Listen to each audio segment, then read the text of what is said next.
तो अब यहाँ पे देखिए कि अब हम एक ऑपरेटर और के बारे में समझ रहे हैं, ये भी एक एग्जांपल दी गई है। तो इसके अंदर यहाँ पे ये है कि प्रोडक्ट का डिस्काउंट है, और पहले हम इसको स्टाइल कर लेते हैं। ठीक है, स्टाइल करने के लिए हमने यहाँ से इसको टास्क फोर्स को यहाँ से सिलेक्ट किया, कॉपी कर लेते हैं यहाँ से। ठीक है, तो यहाँ पर आ गए एक्सेल के ऊपर एक नया असाइनमेंट ऐड करा लिया। यहाँ पे हमने यहाँ पे लिखा OR असाइनमेंट 04। ठीक है, यहाँ पे जाके लिखा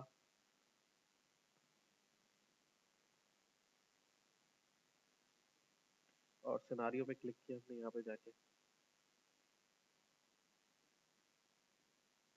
तो ये एक सिनारियो हमने यहाँ पे निकाल दिया, और ये हमने फिर प्रोडक्ट नेम प्राइस वगैरह हमें लिखना है।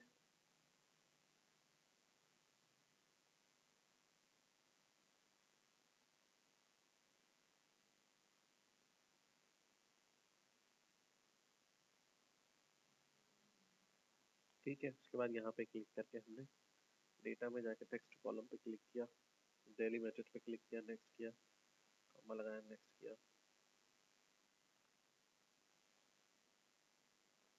क्लिक किया, यहाँ पे सेलेक्ट किया इसको,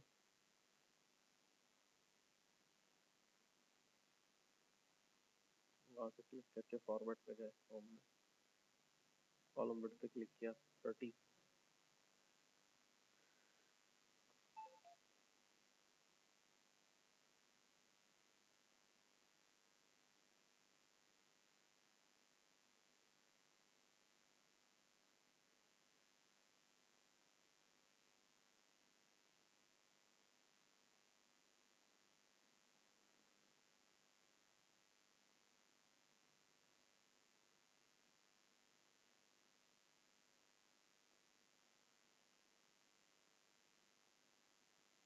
और उसको हमने यहाँ से क्या कर दिया, डिलीट। ओके, अब इसको सेलेक्ट करके all borders, thick box border कर दिया।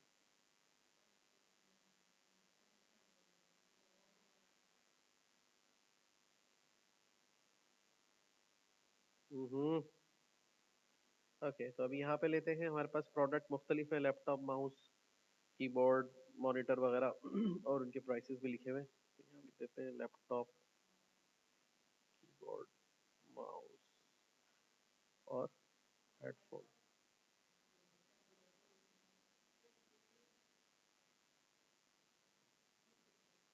अब इनकी प्राइस पे लिख देते हैं।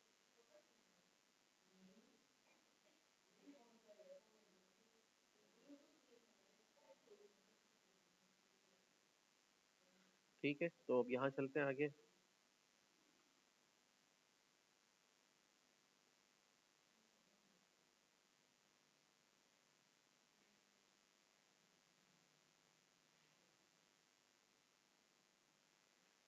सेंटर कर देते हैं यहाँ पे, प्राइस को सिलेक्ट करके यहाँ से कॉमर्स। अब आते हैं इसके ऊपर समझने के लिए, भाई अभी क्या कह रहा है। हम्म, हाँ सही है। अब हमें करना ये है कि भाई इसको एक तो कलर वाला लगा दे अच्छा सा।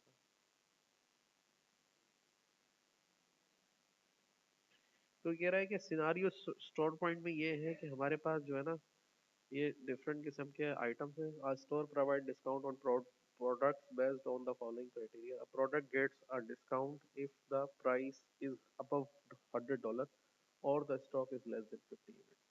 अच्छा, कह रहा है कि भाई ये जो प्रोडक्ट है उस पर डिस्काउंट जब मिलेगा जब उसका प्राइस $100 से ऊपर होना चाहिए। एक शर्त तो ये है। दूसरी शर्त ये है कि उसके अंदर जो क्वांटिटी है वो 50 से कम होनी चाहिए। ठीक है, तो उसको डिस्काउंट मिलेगा। यानी कि डॉलर जो उसका प्राइस है अबव 100 होना चाहिए, और स्टॉक लेस देन 50 यूनिट्स होना चाहिए, तादाद। ठीक है ना।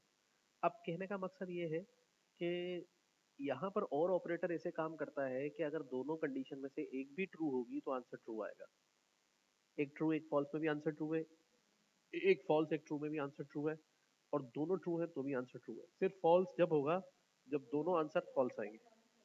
हाँ वही है। ठीक है, प्लस प्लस प्लस है, लेकिन प्लस माइनस में माइनस प्लस प्लस प्लस है, और माइनस माइनस भी प्लस है, लेकिन इसमें ऐसा नहीं है। इसमें अगर प्लस प्लस प्लस है तो इसमें माइनस माइनस जो है वो माइनस ही हो जाएगा, तो फॉल्स है।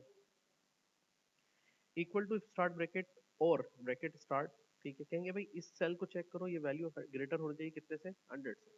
दूसरी ये वाली वैल्यू क्या होनी चाहिए, लेस देन होनी चाहिए किससे, 50 से। ठीक है, ब्रैकेट कंडीशन ओवर। अगर ऐसा है तो फिर एलिजिबिलिटी मतलब ये, इस पर डिस्काउंट मिलेगा, ठीक है, अदरवाइज नॉट एलिजिबल।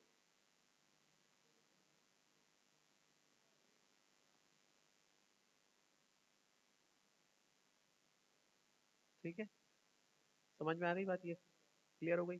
तो देखो ये प्रोडक्ट 100 से ऊपर है और इसका जो है स्टॉक भी लेस देन 50 है, ये 100 से कम है, ये लेस देन 50 है। अब मैं अगर स्टॉक को 60 कर दूंगा, ठीक है, तब भी एलिजिबल है क्योंकि 100 से ऊपर है, लेकिन 90 करूंगा तब ये हो जाएगा क्या, नॉट एलिजिबल। 50 से कम हो या 100 से ज्यादा हो, तो ये 100 से ज्यादा भी नहीं है और 50 से कम भी नहीं है, तो इस सूरत में क्या लिखा आ रहा है, दोनों तरफ कंडीशन फॉल्स हो गई ना हमारी। सही समझ में आ गई बात ये। तो इस तरीके से ये खत्म हो जाता है। याद रहे एंड ऑपरेटर दोनों कंडीशन के ट्रू होने पर ही ट्रू होगा, तो भी फॉल्स होगा। और ऑपरेटर दोनों कंडीशन के ट्रू होने पे ही ट्रू होगा, लेकिन अगर एक कंडीशन ट्रू है एक फॉल्स है तब भी ट्रू होगा, एक फॉल्स है एक ट्रू है तब भी ट्रू होगा, सिर्फ दोनों फॉल्स होंगी तो जाके ही फॉल्स पर काम करेगा। ठीक है।